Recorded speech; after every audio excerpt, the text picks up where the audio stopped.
Bon, alors, bonjour à tous. Xavier Roy, France Cluster. Bonjour aux participants là, qui nous rejoignent progressivement. Donc, vous entrez dans la salle virtuelle où se tient l'atelier réindustrialisation, relocalisation, dans ce contexte très particulier de cette année 2020, crise sanitaire, crise économique qui l'accompagne. Et on va vous proposer des témoignages et un regard d'expert sur la manière dont les clusters d'entreprise, les pôles de compétitivité réagissent à cette période-là. Voilà. Donc, un grand merci aux intervenants qui sont présents dans cet atelier. Fabien Rielet, directeur général de Pôle Pharma. Bienvenue Fabien, merci d'être avec nous. Pierre Ballet, tu es le président du cluster Imprimlux, basé à Paris, mais qui rayonne sur l'ensemble du territoire national.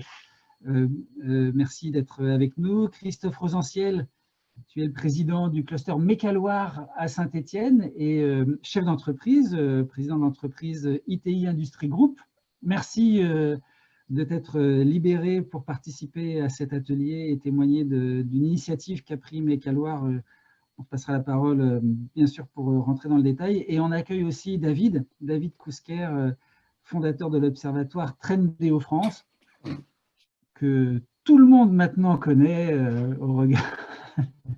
au regard des données nombreuses qu'il fournit, notamment à nos médias nationaux, pour nous aider à comprendre comment évolue l'emploi, comment évolue l'activité économique sur nos territoires, et notamment dans cette période particulière. Je pense, David, que tu es très sollicité à capitaliser l'information et à la restituer de la façon la plus digérée possible aussi pour nous, pour en tirer quelques enseignements. Alors, juste un petit message aux spectateurs qui nous rejoignent. Un petit mot technique, alors sans doute vous avez maintenant l'habitude, hein, n'hésitez pas à poser vos questions dans le chat qui se présente en bas de votre écran, ou les questions-réponses, pardon, pour le coup, c'est moi qui n'ai pas trop l'habitude. Voilà. Les intervenants regarderont régulièrement et essaieront de vous répondre soit au gré de leur disponibilité, soit mon collègue Clepson qui nous accompagne. On essaiera ensemble de capitaliser ces informations pour poser les questions aux intervenants à la fin de leur présentation. Voilà, si vous le voulez bien, on démarre tout de suite. Donc, merci, messieurs, pour votre participation. La crise 2020 a révélé des points de faiblesse assez terribles dans nos capacités de fabrication de produits, et voire même exacerbé des attentes fortes alors de souveraineté nationale dans certains cas, de réorganisation de nos chaînes de production dans d'autres. Comment vos clusters ont accompagné cette réflexion et cette situation, ce mouvement qu'on a pu observer?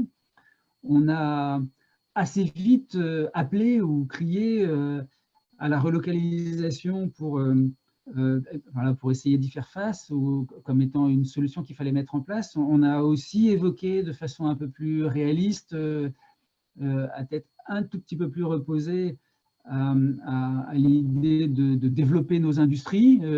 Voilà. Oui, relocaliser, mais avant de relocaliser, peut-être faisons grandir les entreprises qui sont présentes sur nos territoires. Comment ça s'est passé dans vos filières respectives? Quels premiers enseignements tirés à la fin de cette année 2020? Je vous propose de vous interroger là-dessus. Alors peut-être Fabien Rielet, directeur du cluster Pôle Pharma. Alors, la filière pharma a été sous les projecteurs et dans tous nos médias, évidemment. Les besoins étaient criants, que ce soit sur des outils de protection, que ce soit sur certains médicaments, le paracétamol. Voilà. Comment est-ce qu'au sein du cluster, au sein de la filière pharma, vous avez vécu cette situation? Et aujourd'hui, est-ce que vous observez déjà quelques relocalisations? Quel rôle aussi pour le cluster?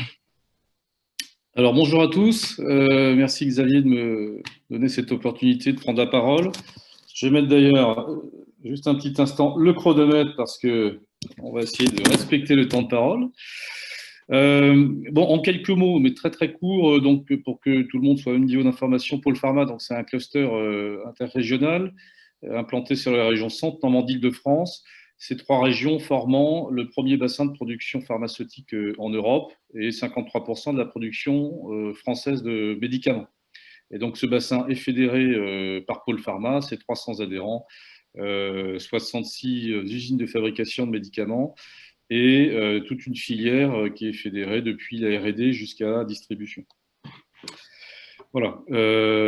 Alors évidemment, la crise nous a mis un peu, je veux dire, un coup de projecteur sur cette filière et sur des problèmes qu'on dénonce depuis de nombreuses années, puisqu'on n'était pas, pour reprendre les métaphores journalistiques, au front, hein, c'était les soignants, mais on était en deuxième ligne, hein, puisqu'il a fallu continuer à produire. Et d'ailleurs, aucune de nos usines, contrairement à d'autres secteurs qui étaient touchés de plein fouet, non fermés lors du premier des confinements. Et en production, il y a eu une mobilisation d'à peu près 85% de présence sur les lignes de production.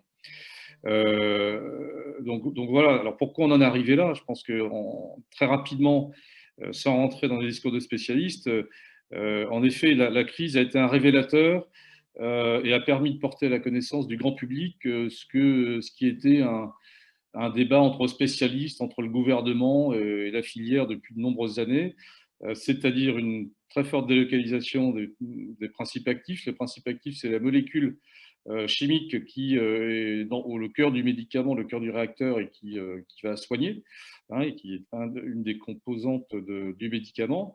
Et puis même une inquiétude sur des produits anciens comme le paracétamol, choses comme ça, hein, qui ont malheureusement de moins en moins de valeur économique. Et c'est un peu le problème. Pourquoi on en est arrivé là, c'est que en France, l'industrie pharmaceutique a été prise en étau entre une inflation, une surréglementation, à la fois la surréglementation et la surtransposition des normes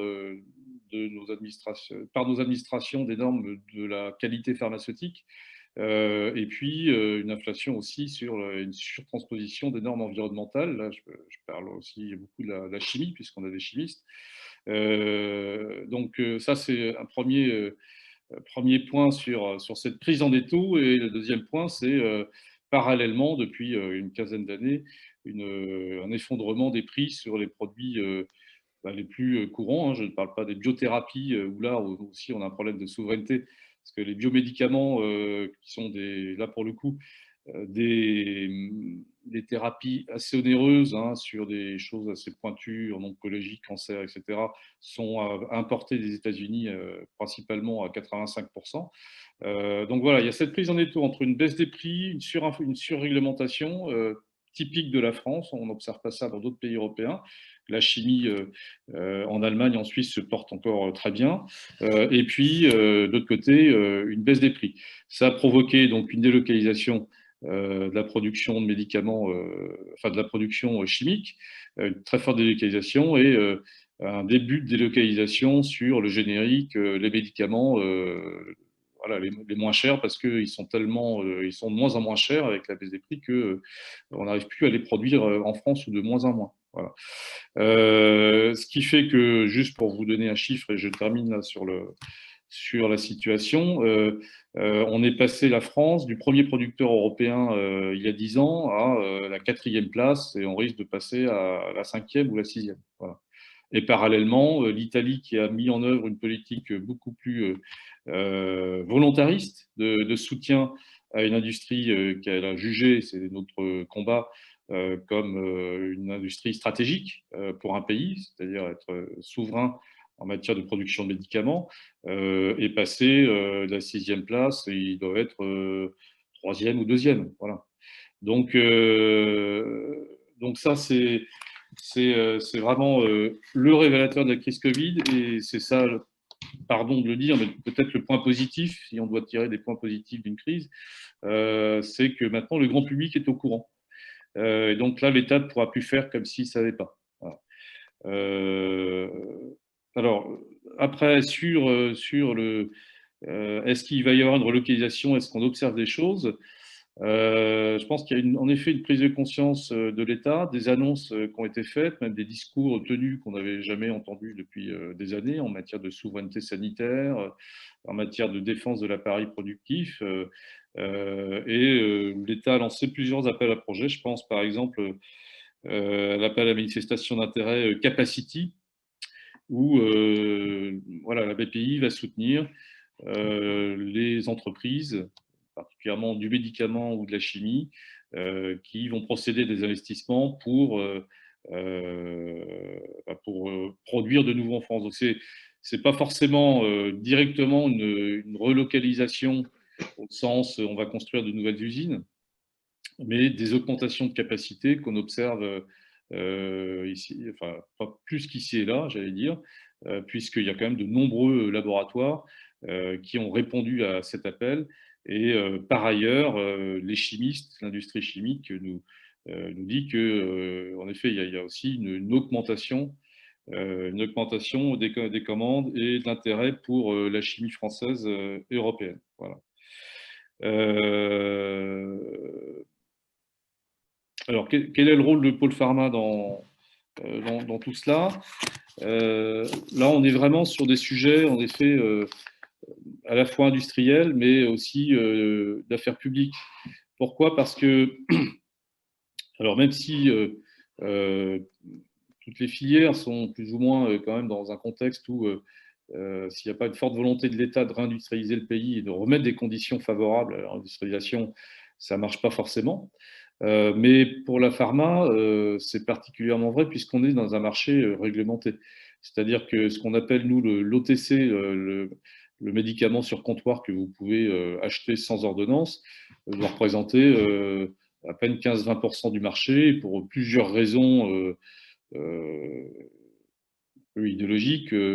Les gouvernements successifs depuis de nombreuses années ne souhaitent pas libéraliser l'accès libre aux médicaments. Donc ça veut dire qu'on est très dépendant d'une politique de l'État et notamment de la fixation des prix qui se fait chaque année. Et chaque année, notamment avec ce qu'on appelle le projet de loi de financement de la sécurité sociale qui a lieu à l'automne avec des négociations, où c'est là qu'en général, l'État impécunieux voilà, fait du médicament un peu la variable d'ajustement des déficits des comptes sociaux, même si, pour vous donner une échelle de valeur, le médicament représente dans les dépenses de santé 15%. Voilà. Et chaque année, les industriels, par des baisses de prix, des déremboursements, financent 50% des économies à aller chercher. Donc ça se compte en milliards. Voilà.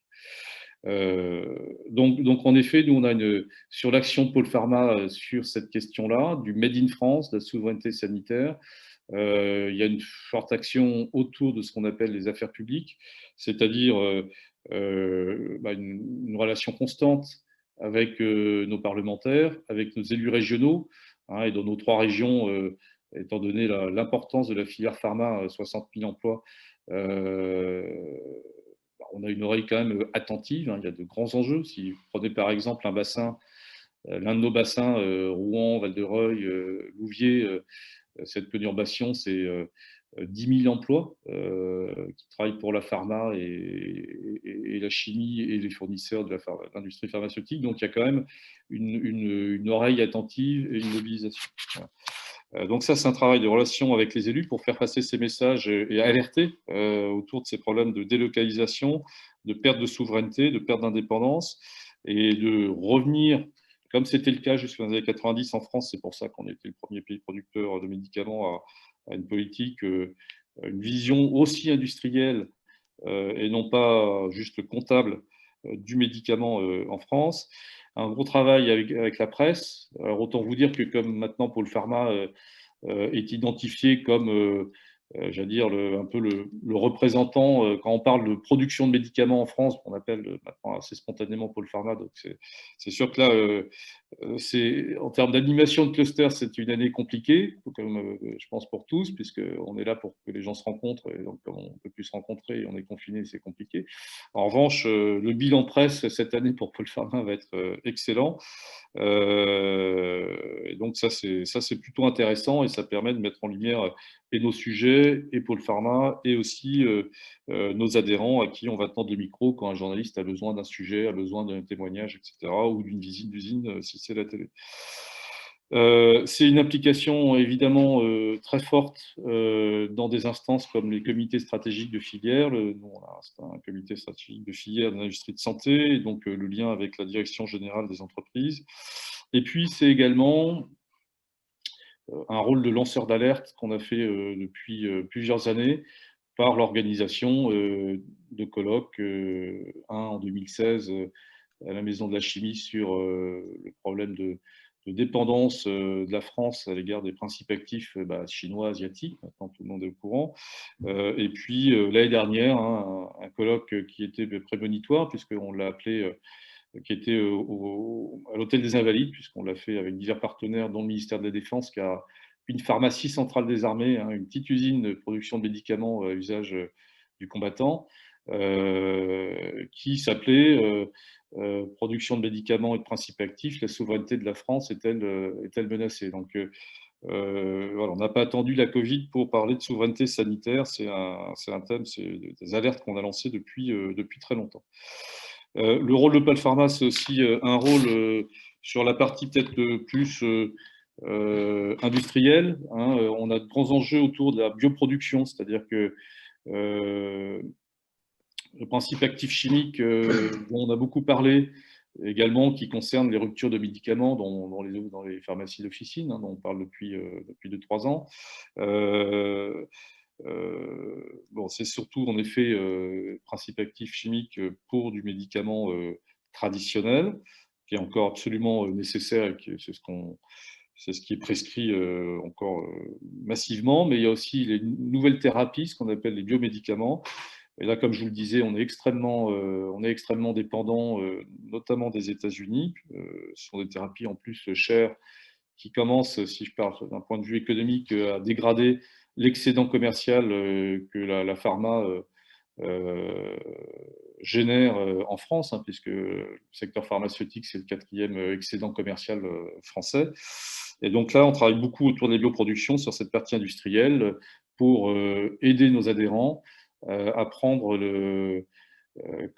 à se diversifier dans la bioproduction, et être capable de capter des marchés et la production de ces biomédicaments. Donc cette transition, elle concerne bien sûr les laboratoires pharma, elle concerne aussi l'industrie chimique, puisqu'il y a de la biologie de synthèse, et puis elle concerne aussi nos fournisseurs pour proposer des solutions innovantes de production. Le problème du médicament biologique, d'origine biologique, donc c'est des anticorps, c'est des protéines, etc., c'est que sa production est extrêmement compliquée et onéreuse. Voilà.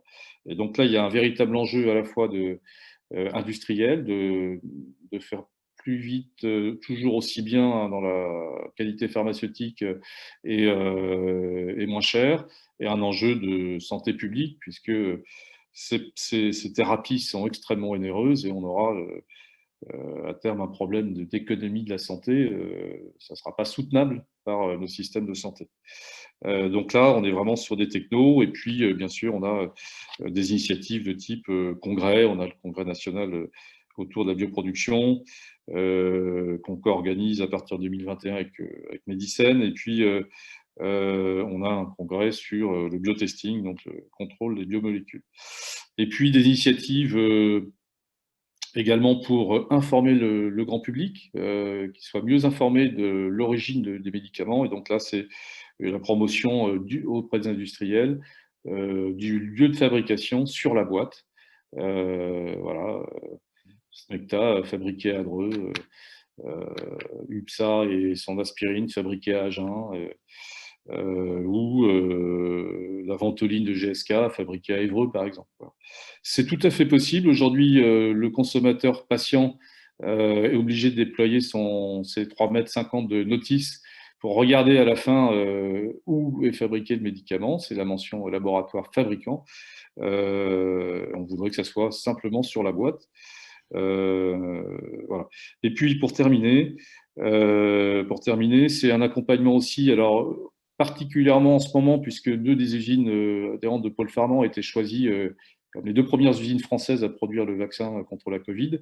Delpharm, un groupe français au nord de Dreux, et puis en Centre-Val de Loire, et puis également Centre-Val-de-Loire, Récipharm près de Tours, un groupe suédois. Et donc là, forcément, c'est le branle-bas de combat, puisqu'il faut être prêt, et ça va générer à peu près l'embauche, des investissements et l'embauche de 120 nouveaux collaborateurs.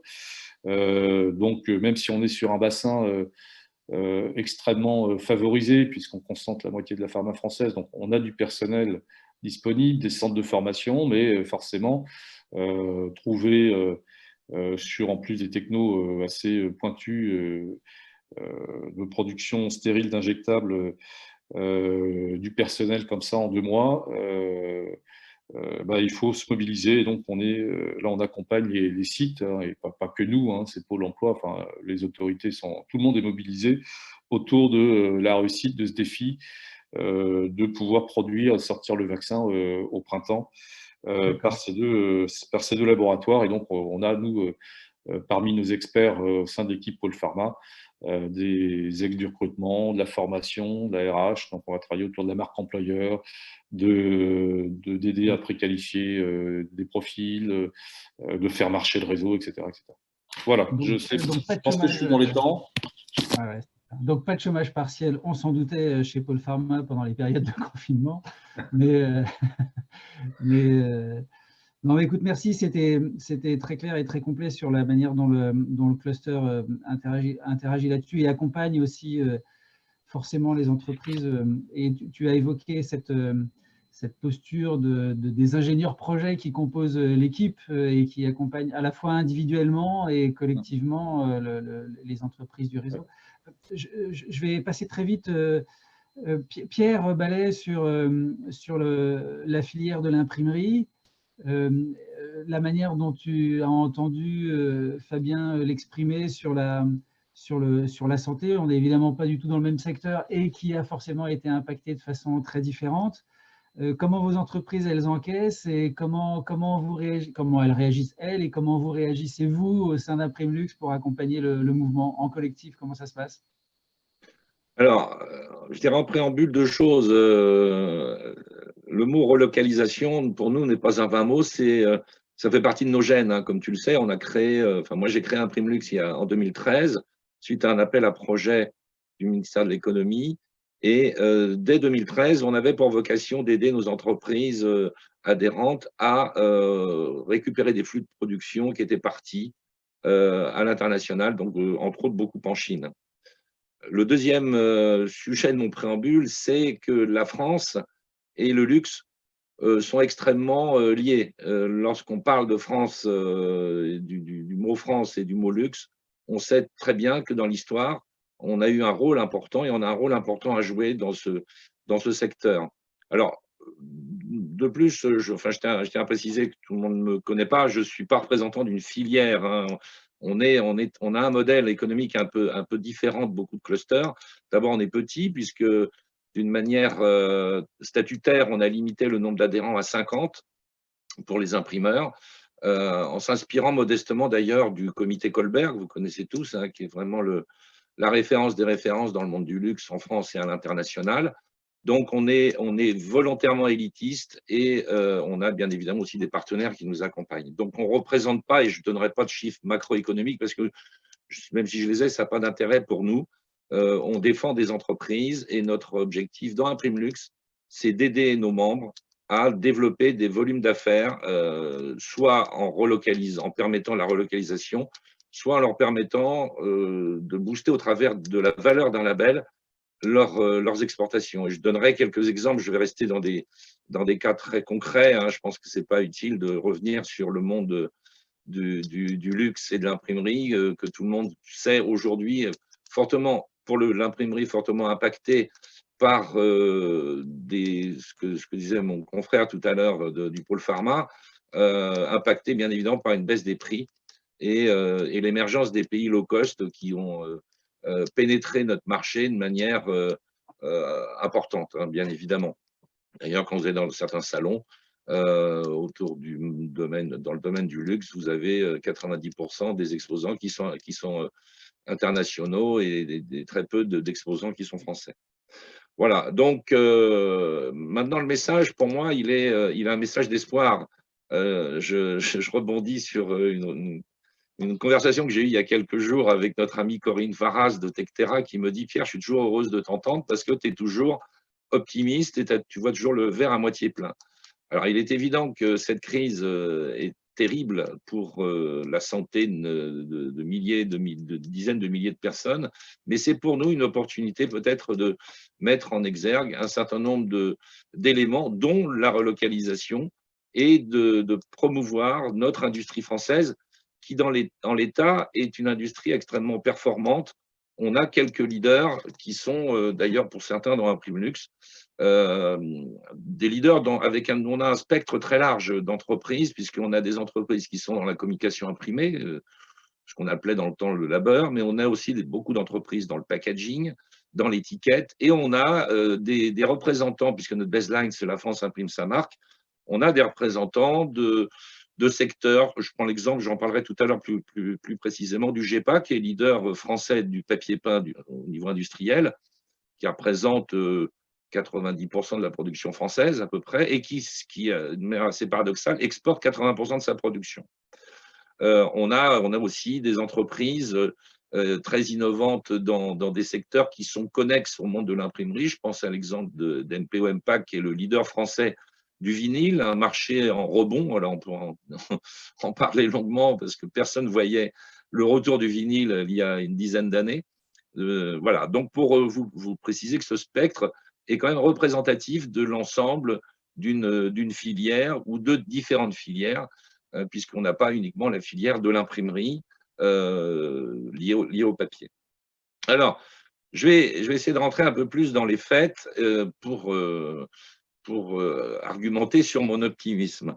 Nous, on a une position qui est très, très claire, à savoir qu'on crée des liens avec les donneurs d'ordre, donc avec les clients et les prospects de nos membres, pour valoriser, bien sûr au travers du label, mais pour valoriser la production française. Alors, quand on parle des donneurs d'ordre du luxe, vous allez me citer Hermès, Chanel, etc., etc. Il est bien évident que ces grandes marques françaises, ces grandes maisons, puisqu'on parle de maisons françaises du luxe, aujourd'hui sont extrêmement liées à un sourcing franco-français historique. Et d'ailleurs, la valeur, c'est un sujet extrêmement important pour nous, la valeur des marques aujourd'hui du luxe français est liée à cette connotation franco-française, pas uniquement dans la production des sacs, des parfums, etc., mais aussi dans toute la chaîne de valeur.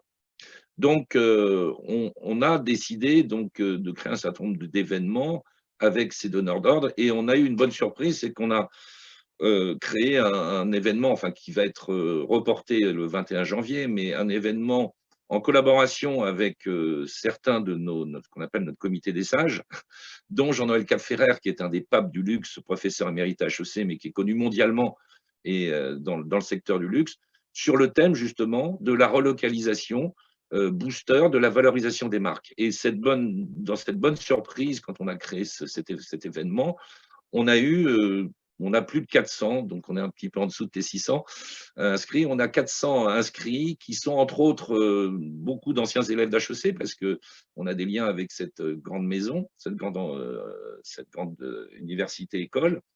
Mais aussi, on a des donneurs d'ordre qui ont été interpellés par le discours qu'on proposait.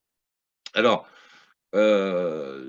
donc, au travers de tout cela, ce qui est important pour nous, c'est de toucher, au travers des donneurs d'ordre, l'utilisateur final, l'acheteur final. Aujourd'hui, on sait que l'acte d'achat et le fabriqué en France ou le Made in France sont extrêmement liés. On a des études sur le sujet, on travaille entre autres avec Bain et compagnie, qui est une des grandes maisons d'études dans le monde. on a des études qui nous confortent dans ce sens, où de plus en plus les acheteurs, enfin les consommateurs, sont conscients de l'origine du produit.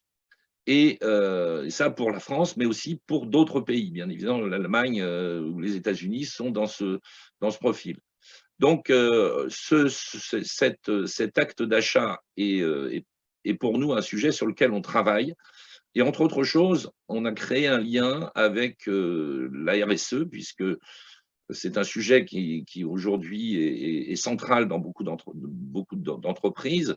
Alors, pas uniquement dans un aspect vertueux, mais une fois de plus, parce que le consommateur final est intéressé par, je dirais, la valeur vertueuse, entre guillemets, du produit. Donc, sur ce sujet très précis, comme tu sais, Xavier, on a essayé de se rapprocher d'un certain nombre de grands acteurs suite au plan de relance. On s'est entre autres rapproché de la BPI.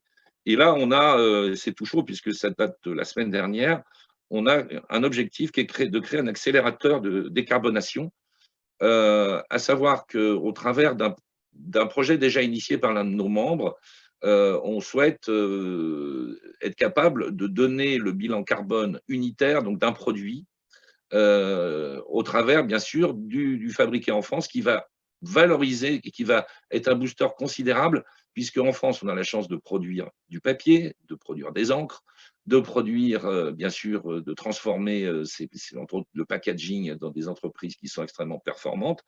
Et donc, cet accélérateur sera aussi, donc, on souhaite le mettre en place très rapidement, en lien avec l'un de nos membres qui a une entreprise spécialisée dans la traçabilité. Donc, si je veux être logique avec mon discours, le consommateur final sera capable, avec simplement un smartphone, de pouvoir identifier la provenance d'un produit et surtout d'identifier son bilan carbone unitaire. Et ça, je pense que c'est une arme fatale contre nos concurrents, entre autres des pays low cost, parce que quand on sait que l'impact du transport, par exemple, est considérable, bien sûr dans l'acheminement du produit fini, mais aussi dans l'acheminement des matières premières. Voilà, donc on est sur un sujet extrêmement concret et qui sera, j'espère, opérationnel dans les prochains mois. Et je remercie d'ailleurs Xavier, au travers sachant que moi je suis assez béotien dans tout ce qui est aide de l'État, mais je remercie aussi, bien sûr, et je suis d'ailleurs ravi de participer à la grande aventure de France Cluster, et je remercie Xavier des échanges qu'on a eus sur le sujet. Et là, on est aujourd'hui un peu plus dans le concret. Alors, j'aimerais terminer toujours dans cette note d'espoir. Nous, on a mesuré, non pas au niveau d'une filière, mais au niveau de nos adhérents, on a mesuré depuis 2013 l'impact de la relocalisation. Et on sait aujourd'hui, et ce d'ailleurs en accord avec des grands donneurs du luxe, on sait aujourd'hui qu'on a des entreprises qui sont membres d'Imprimelux qui sont capables de démontrer, chiffres à l'appui, que la relocalisation leur a permis de booster leurs ventes et donc bien évidemment d'investir et dans ce cercle vertueux de l'argent, in fine, d'embaucher. Donc ça, ce sont des éléments qui n'étaient pas forcément prédictifs à la base, même si c'était dans notre imaginaire, mais aujourd'hui, ce sont des éléments qui sont très, très factuels. Puis je terminerai sur une note un peu amusante. L'autre jour, je reçois un SMS d'une de mes nièces qui est très fière de me montrer un packaging de papier peint. Et ce packaging, donc, puisqu'elle refaisait sa cuisine, je vais tout vous dire, sa salle de bain, pardon. Et donc, sur le packaging, il était marqué en très gros, Made in France et le logo Imprimelux. Et donc, ce papier peint fabriqué par notre adhérent UGEPA, qui n'est pas forcément moins cher que le papier peint chinois de chez X ou Y, mais qui est fabriqué en France. Et donc, l'acte d'achat du consommateur aujourd'hui, il faut savoir qu'il est de plus en plus impacté par cette notion de fabriquer en France. Et ça nous donne chaud au cœur, ça nous donne aussi beaucoup d'espoir sur ce sujet qui est la relocalisation, avec des effets qui vont être, je pense, remarqués dans les prochaines semaines et les prochains mois. Voilà, donc bien sûr, je reste à votre disposition pour répondre à toute question, mais mon discours est optimiste pour nos adhérents, Pour l'ensemble des filières, je pense qu'aussi on peut servir de locomotive, puisqu'on a, par déontologie, obligation, c'est inscrit dans notre charte, d'être non pas proche, mais d'être quelque part un vecteur de croissance pour l'ensemble d'une filière. Donc, on est aujourd'hui, je pense et je l'espère, une forme de locomotive pour cette filière graphique qui est, comme vous le savez tous, assez impactée par des tas d'éléments, dont le web qui a bouffé une grande part de la communication, entre autres d'imprimés en France et dans le monde. Voilà. Merci Pierre. En fait, tu mets aussi en exergue un objectif de pas mal de clusters, notamment quand ils atteignent un niveau de maturité avancé, qui est celui de devenir une marque pour leurs entreprises adhérentes, utilisable aussi comme un facteur un facteur complémentaire de leur savoir-faire individuel, en gros. Ça, c'est super intéressant.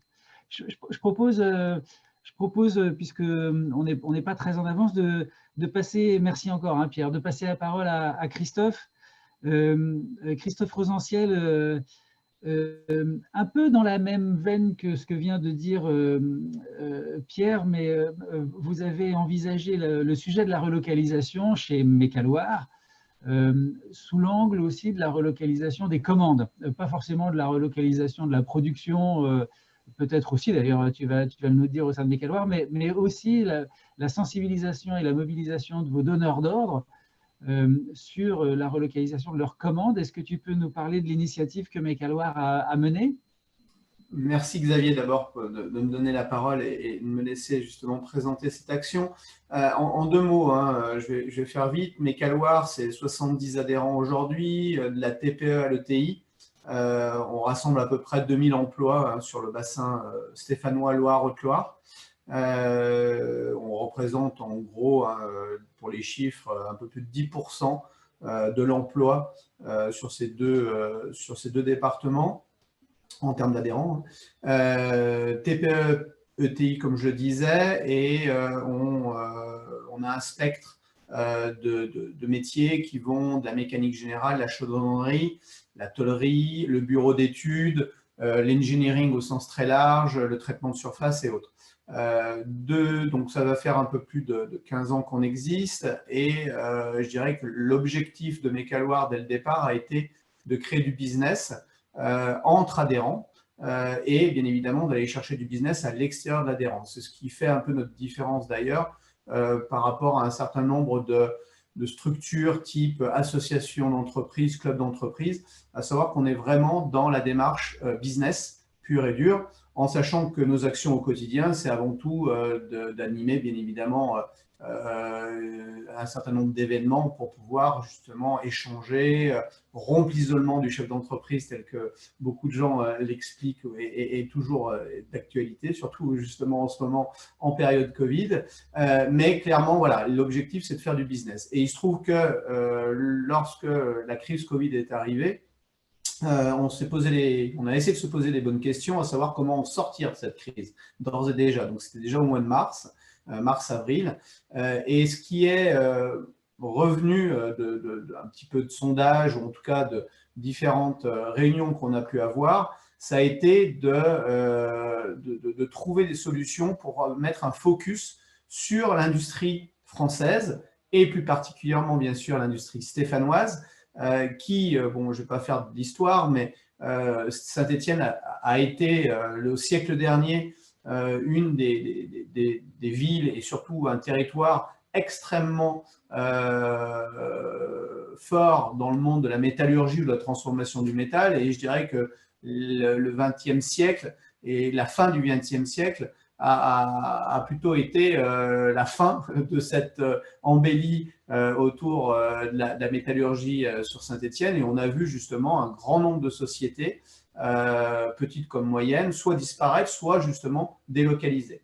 Et donc, relatif à cette période Covid, on a essayé de se poser donc des questions et on s'est dit que, tout à l'heure, j'ai entendu les deux intervenants qui justement parlaient de l'effet vers le client final. Bon, nous, on est des sous-traitants, donc il est vrai que travailler sur de la pièce sur plan et de la vendre à un donneur d'ordre, il est très difficile d'arriver à matérialiser pour le client final, par exemple quelqu'un qui va acheter une voiture, dans quelle mesure la roue, l'écrou qui est monté dessus est fabriqué en France ou pas. Mais il se trouve quand même que si c'était du marketing avant de dire je fabrique en France, aujourd'hui ça a du sens puisque on s'aperçoit que, eu égard à la crise Covid, qu'il est réellement nécessaire d'avoir des circuits courts, ne serait-ce que pour une problématique de réactivité, en termes de respect des délais, en termes aussi de maintien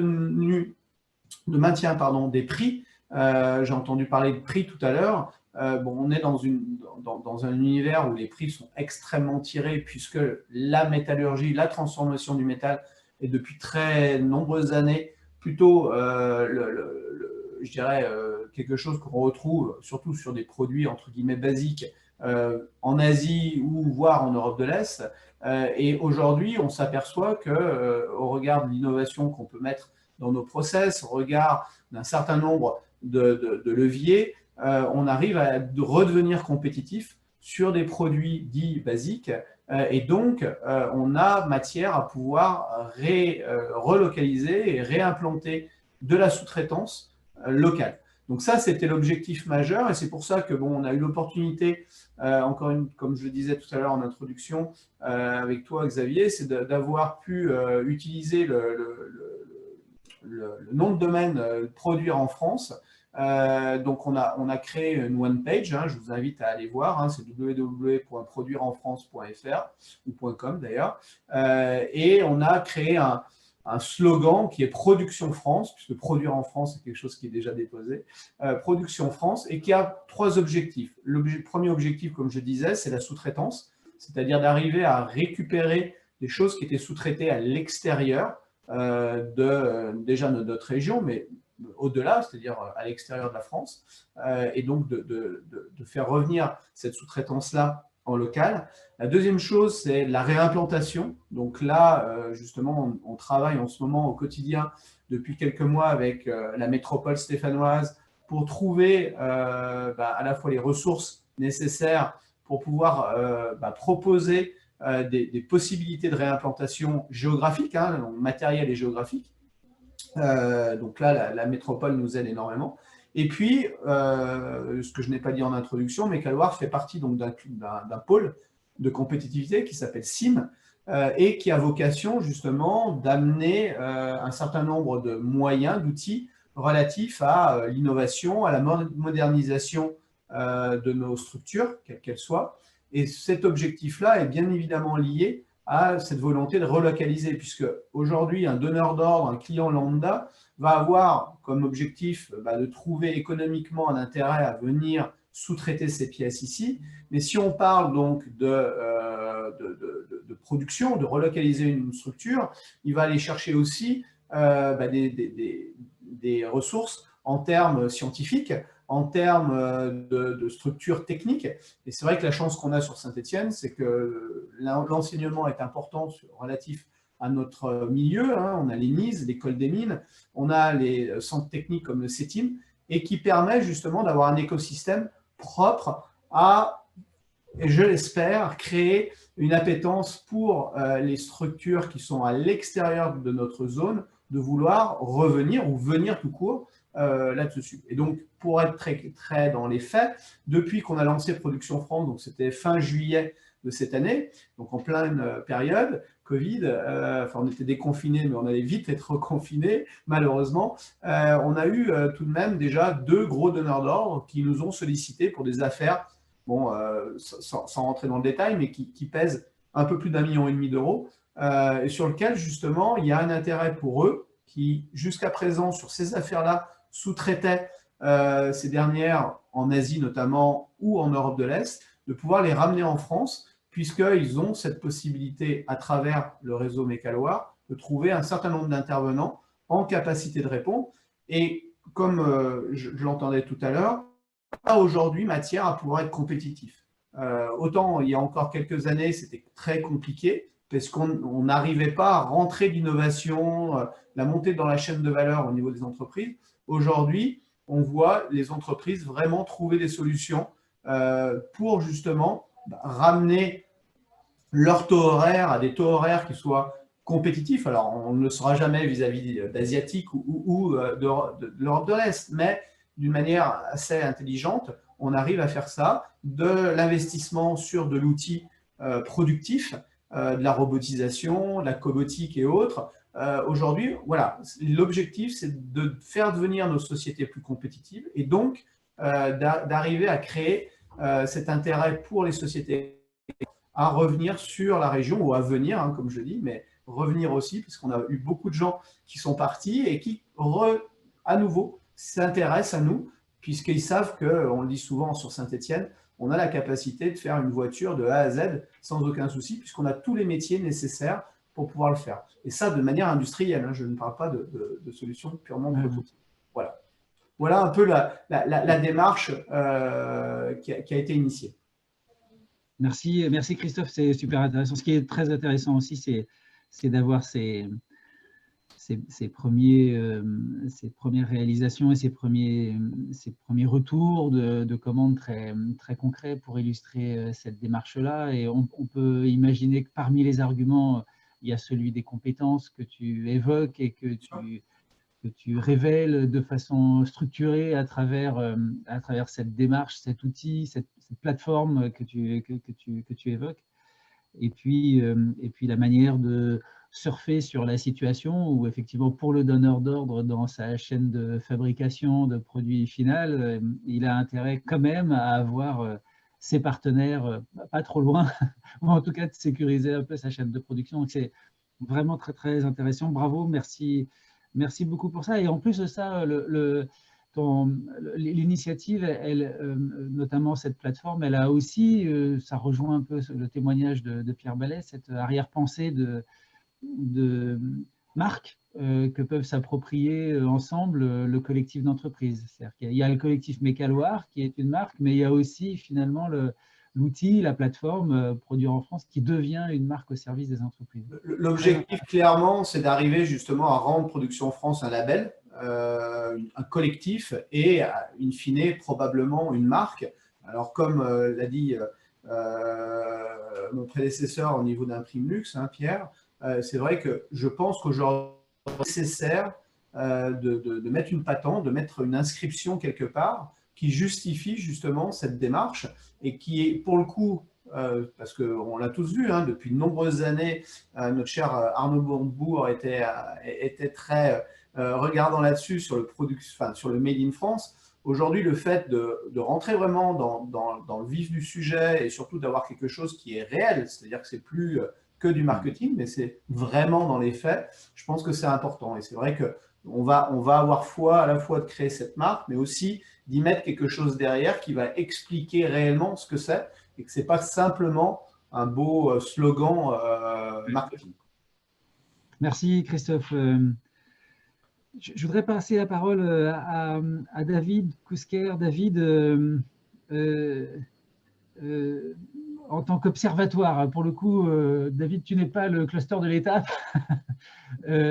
Ils ont largement témoigné pour à la fois passer leur message d'optimisme aussi, chacun dans leur rôle pour accompagner cette période complexe. À la fois, alors, toi dans ton rôle d'observatoire, tu vas dire un mot sur l'observatoire Trendéo bien sûr, mais comment ces témoignages te font réagir et puis peut-être le mettre au regard aussi du travail que tu as terminé récemment pour le compte de la Caisse des dépôts, enfin de la Banque des territoires, sur les dépendances industrielles en France. Est-ce que ce que tu as entendu croise avec soit des préoccupations que tu as relevées, des trous dans la raquette que tu as pu faire ressortir et éventuellement trouver peut-être des solutions dans ces types de témoignages à des situations que tu as rencontrées sur les territoires observés? Oui, sur beaucoup de points, avec quelque chose qui est important, c'est que chaque filière a ses propres questions et une politique industrielle, c'est aussi, il n'y a pas de mots-clés, en fait, il n'y a pas de solution magique. Il y a des questions sectorielles et territoriales spécifiques. Et donc, il n'y a pas de recette magique. Alors, je vais vous partager quelques slides avec plein de chiffres. Que personne ne s'évanouisse, je vais juste en commenter quelques-uns rapidement. Mais je pense que quand on parle d'économie, c'est pas mal aussi de parler de chiffres. De temps en temps, ça compte. Est-ce que vous avez mon écran qui est partagé là? C'est bon? Parfait. Alors, ce premier tableau, c'est quoi? C'est l'évolution secteur industriel année après année des emplois en plus ou en moins. Donc, c'est du flux. L'idée, c'est par exemple que dans les industries alimentaires, on a perdu 110 emplois en net en 2009 dans nos observations. Qu'est-ce qu'on peut dire sur les grands secteurs et notamment sur les secteurs qui ont parlé ce matin? Sur l'industrie pharma, on voit que, c'est la dernière colonne, on a perdu 13 000 emplois au total de 2009 à 2020. Ça correspond à ce qui a été dit notamment sur la perte de position de l'industrie pharma par rapport perte de position exportatrice. Hein. L'industrie a quasiment… Oui. David, pardonne-moi, je te coupe. En fait, on a ton LinkedIn qui est ouvert, on n'a pas ton tableau. Ah ben alors… On l'avait il y a 2 minutes, mais là, c'est plutôt ton LinkedIn qui apparaît.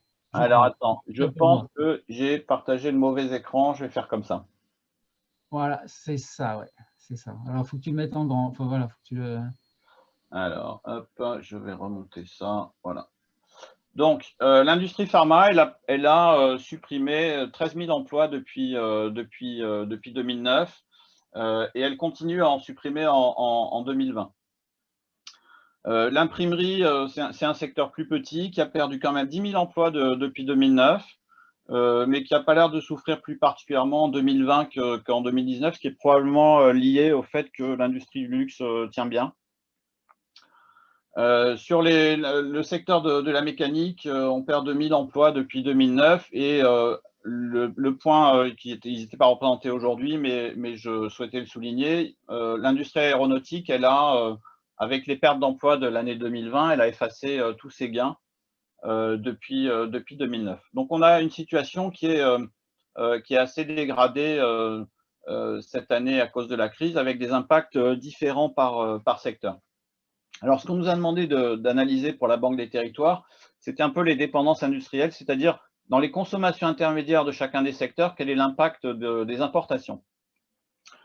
Donc, c'est un rapport qui est assez long, il fait une centaine de pages, donc j'en ai extrait quelques points, mais de toute façon, il est en téléchargement, donc vous pourrez le consulter.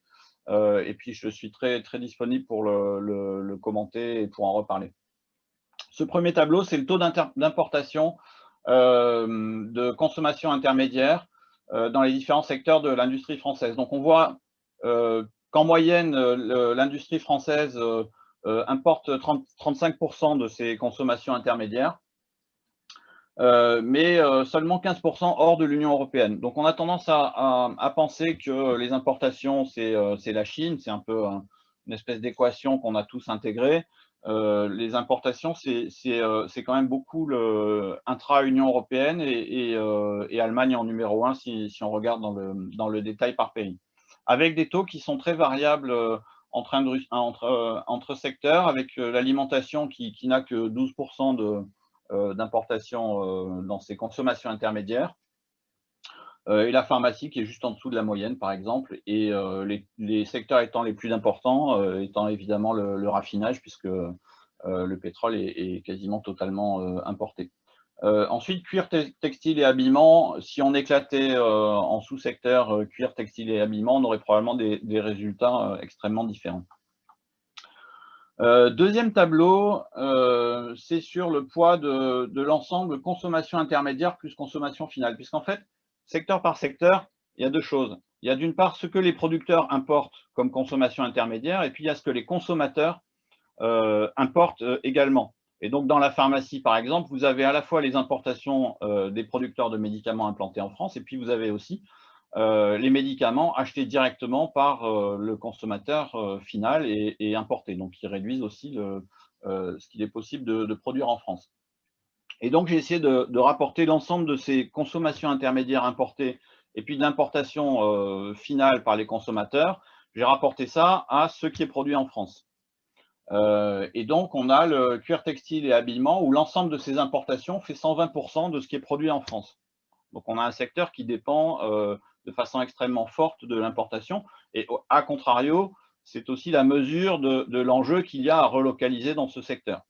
Hein, ça veut dire qu'on a une base industrielle locale qui est plus faible que l'ensemble de ce qu'on consomme en consommation intermédiaire et consommation finale. Et on voit que le deuxième secteur est celui de la pharmacie. Et puis tout en bas, vous avez l'imprimerie qui est très peu dépendant de fournisseurs extérieurs. Et j'ai essayé ensuite de calculer l'enjeu en emploi de ces réimportations. Et une des premières surprises que j'ai eues, c'est de voir que en fait, l'enjeu global, c'est tout en bas de ce tableau, on gagnerait 590 000 emplois si on arrivait à produire en France toutes les consommations industrielles qu'on importe aujourd'hui. Et c'est plus que ce qu'on gagnerait en remplaçant la consommation finale, donc les produits finis qui sont directement importés. Donc pour moi, c'est une grosse surprise. Je pensais que la consommation finale était probablement ce qui nous coûtait le plus en emploi, et en réalité, les consommations intermédiaires de l'industrie sont plus importantes en termes d'emplois virtuellement perdus que la consommation finale. Par ailleurs, il ne s'agit évidemment pas de songer à produire 100% français la totalité des productions, ça n'aurait pas de sens. C'est juste une idée de l'enjeu emploi pour essayer de voir quelles pourraient être les priorités éventuellement. Et ensuite, ce ratio entre emploi à gagner dans la fabrication en France des consommations intermédiaires de l'industrie et la fabrication en France des consommations finales, le rapport entre les deux agrégats, en moyenne, c'est à peu près équivalent. Après, secteur par secteur, c'est extrêmement différent. Donc là, vous avez le détail. Je vous laisse vous reporter au rapport.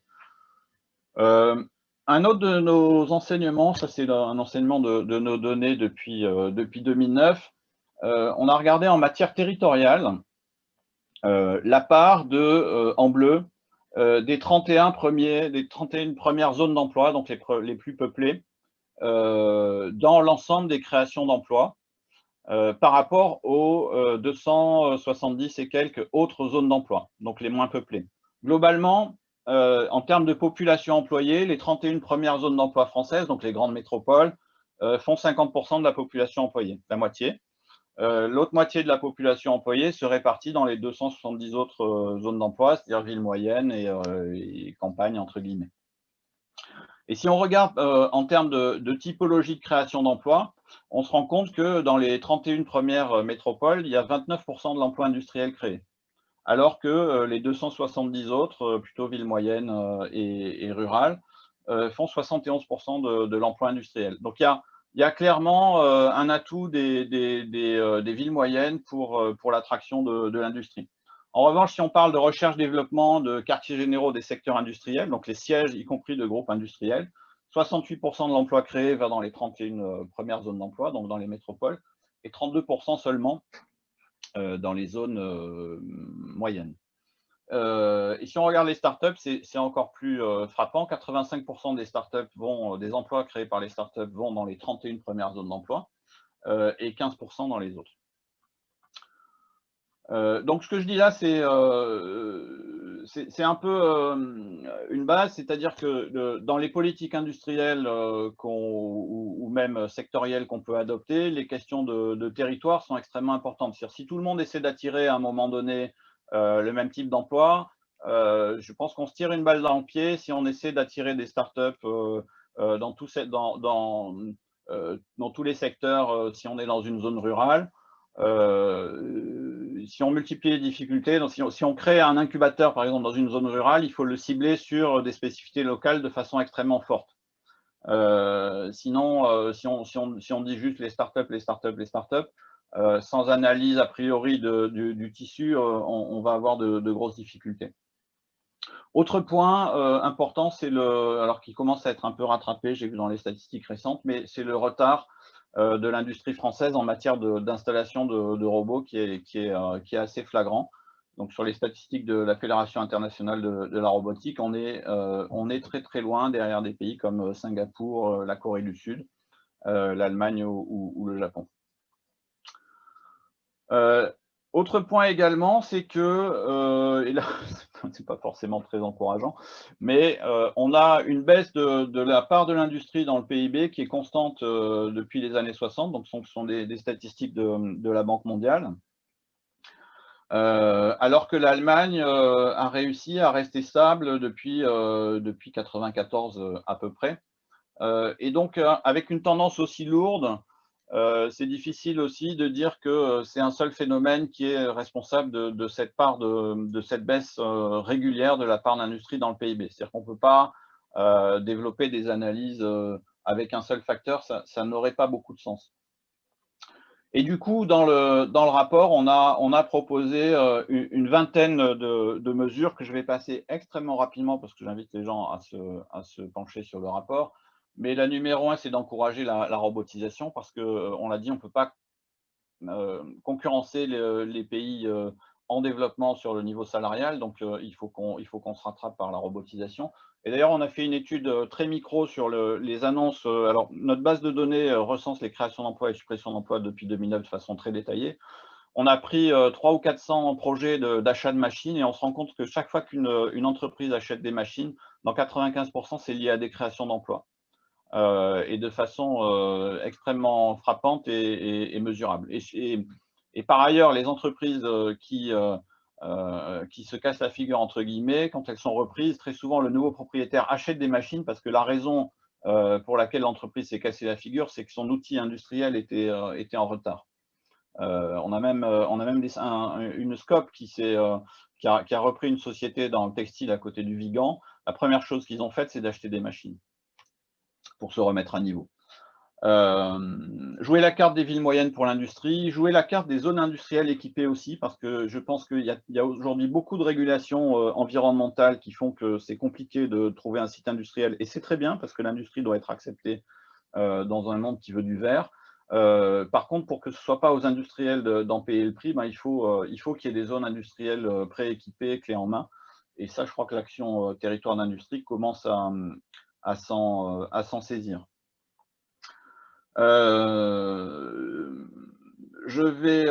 Prise de participation au capital des ETI régionales. Oui, ça c'est une spécificité qu'on a observée, c'est-à-dire que les entreprises de taille intermédiaire, c'est le fameux Mittelstand allemand, on n'a pas beaucoup l'équivalent en France. On a de très belles ETI, mais en nombre, elles sont moins importantes qu'en Allemagne. Je pense qu'elles sont structurellement plus créatrices d'emplois que les grands groupes. Et donc, dans l'action publique qui se met en place, s'il y avait un lien plus fort entre les régions et les ETI, et notamment des prises de participation éventuelles des régions dans les ETI locales, je pense que ce serait favorable à leur développement et à leur ancrage local. Voilà, l'usine du futur également, c'est un point important, c'est-à-dire que c'est la notion que c'est quelque chose qu'on suit avec nos partenaires EDF, FIV et l'Institut de la réindustrialisation au niveau mondial. C'est de voir dans les investissements industriels aujourd'hui quels sont ceux qui font des efforts sociaux, des efforts territoriaux, qui font des efforts pour la numérisation, pour l'efficacité énergétique, pour la protection de l'environnement. Et je pense que c'est important parce qu'il y a dans cette dimension multifactorielle des politiques industrielles, il y a une grande part de culturel aussi, c'est-à-dire que, y compris dans le problème de la formation, on voit bien que dès que l'industrie reprend aujourd'hui, on a des problèmes de recrutement. Pourquoi? Parce qu'on a martelé pendant 20 ans que l'industrie n'avait pas d'avenir, et donc les jeunes n'ont pas été formés pour des métiers qui n'avaient pas d'avenir. Donc il y a aussi tout un combat culturel à mettre en marche pour remonter la pente et qui est déjà beaucoup engagé et on le voit à travers les différentes actions que vous avez présentées. Vous avez beaucoup insisté sur la communication, la labellisation et donc je pense que c'est important. Voilà, donc si je devais résumer en 4 points les apports de notre analyse et notre publication, le premier, c'est que la relocalisation des consommations intermédiaires de l'industrie est aussi importante que celle des produits finaux. Le deuxième, c'est qu'il y a des problèmes spécifiques à chaque industrie qui doivent être réglés industrie par industrie.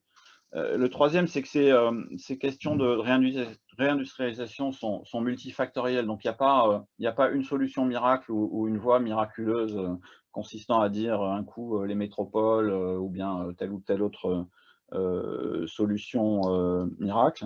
Et dernier point, c'est que c'est un combat culturel et de longue haleine pour redresser cette tendance. Mais on voit quand même un petit peu depuis l'exemple symbolique de la marinière et d'Arnaud Montebourg qui a été cité tout à l'heure, on voit quand même que depuis 3-4 ans, il y a quand même une envie assez forte d'industrie française et de Made in France, et donc ça, c'est positif.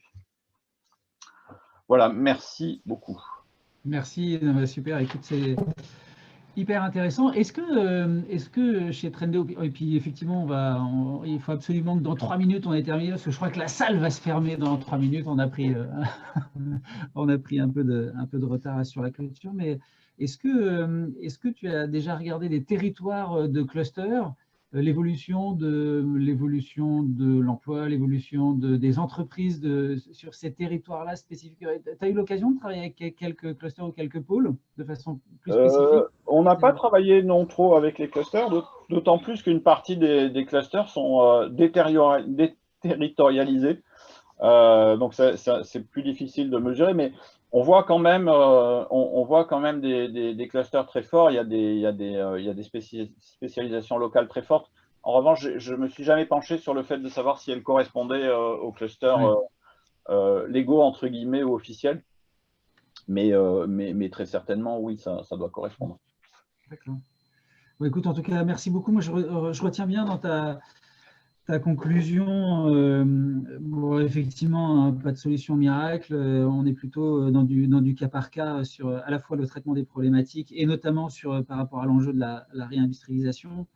Le combat culturel, tu évoques ça, c'est intéressant au regard des témoignages qu'on a eus précédemment, mais aussi, et nous, ça nous parle beaucoup dans la culture de la coopération interentreprise telle qu'elle est portée dans ces réseaux. Et autant on est fier de pouvoir dire que allez, si on cumule les chiffres en regardant un peu en haut du panier, on se dit que dans l'ensemble de nos clusters, on n'est pas loin d'avoir 80 000 entreprises qui travaillent en coopération dans vos différents clusters, dans vos différents pôles.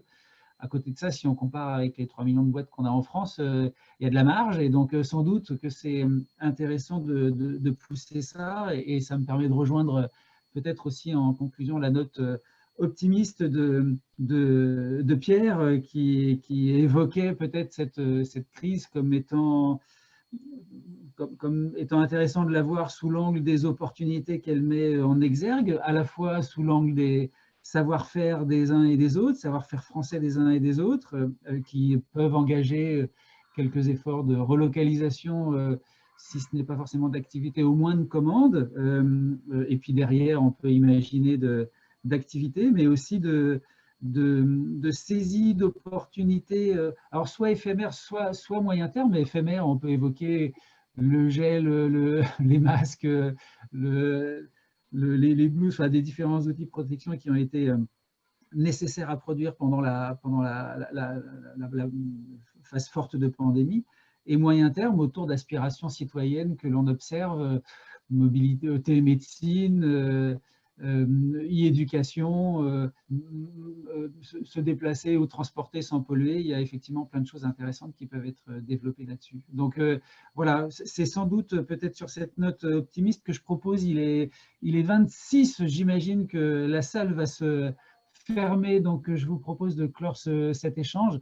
Mille merci alors déjà aux participants qui ont suivi cet atelier. Mille merci à vous quatre d'avoir partagé vos expériences, vos témoignages et puis vos regards d'experts sur ce sujet de la réindustrialisation, voire de la relocalisation à l'appui de nos réseaux d'entreprises. Je vous remercie beaucoup, à très très bientôt, et j'invite tout le monde à switcher sur d'autres ateliers qui démarrent à l'instant ou peut-être qui ont redémarré avant le mot de clôture final en fin de journée, d'ici une petite heure. À très bientôt, merci à tous. Merci Xavier. Merci, au Merci revoir. beaucoup.